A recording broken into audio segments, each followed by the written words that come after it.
very taken with this boy in the city. It was written all over her face. But at least she's happy, I suppose.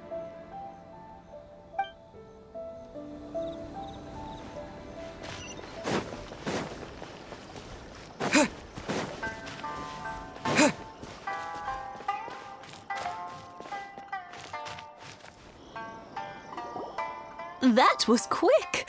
Ah, young people are so handy. Younger people have bundles of energy, and older people have a wealth of wisdom. Each have their strengths. Speaking of youth, do you know what? It's been 50 years this year. Oh, so it has. Goodness, how the time flies. You barely notice as the years go by, but then suddenly 50 years have passed.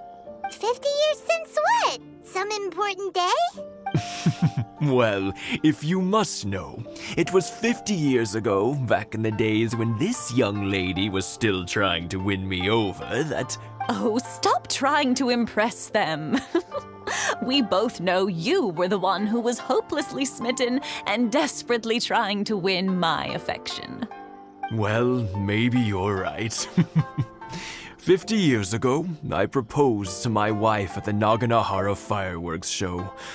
We've been together ever since. To tell the truth, I was still a little uncertain. I wasn't sure what I was doing when I walked into the Naganahara's shop and ordered my firework. Even as it was rising up into the sky, I still had no clue what I was going to say. But then it exploded, the sky lit up. I looked back at her and saw her eyes twinkling in the light of the fireworks. Before I knew what was happening, apparently, I'd already said it. And, well, she'd said yes. 50 years.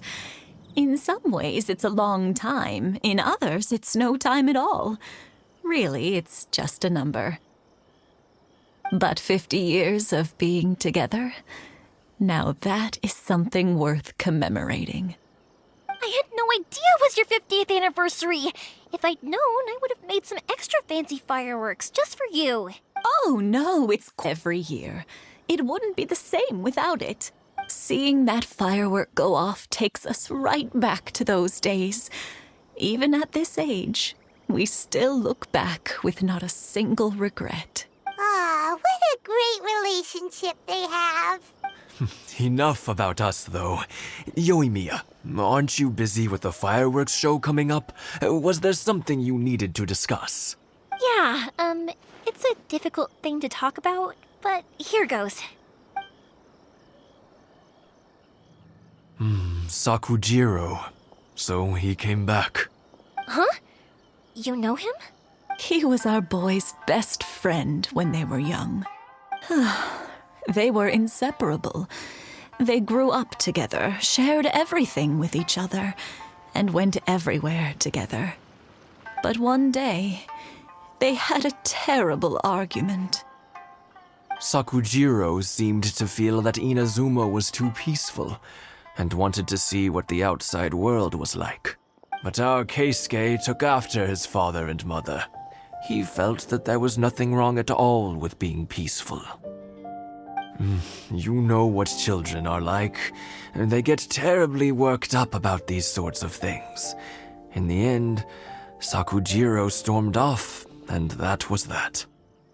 I see. Keisuke said nothing to me or my wife about the fight. We could sense that he was very hurt by it, but he didn't want to talk with us about how he was really feeling. Eventually, whether out of pent-up anger or for some other reason, he joined the Tenryo Commission. He rarely comes home anymore. If it was anything else, I could talk to Keisuke, and I'm sure he'd be willing to help.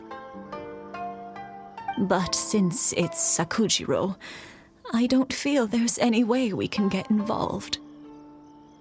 What a strange coincidence. I understand now. When I asked Sakujiro why he came back, he just said because of past mistakes and wasn't willing to elaborate. Now I finally understand why he can't decide what to do. Two best buddies in childhood. One grows up to join the Tenryou Commission, the other grows up to join the Tenryou Commission's most wanted list. Well, no worries. If that's the case, then never need to make things difficult for you. This sounds like something for Sakujiro and Keisuke to resolve between themselves. Yes.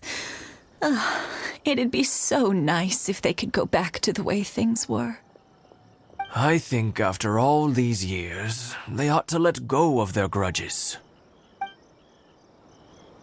Well, can't say we didn't try. I'll let Sakujiro know after we get back. I'm sorry that we weren't much help.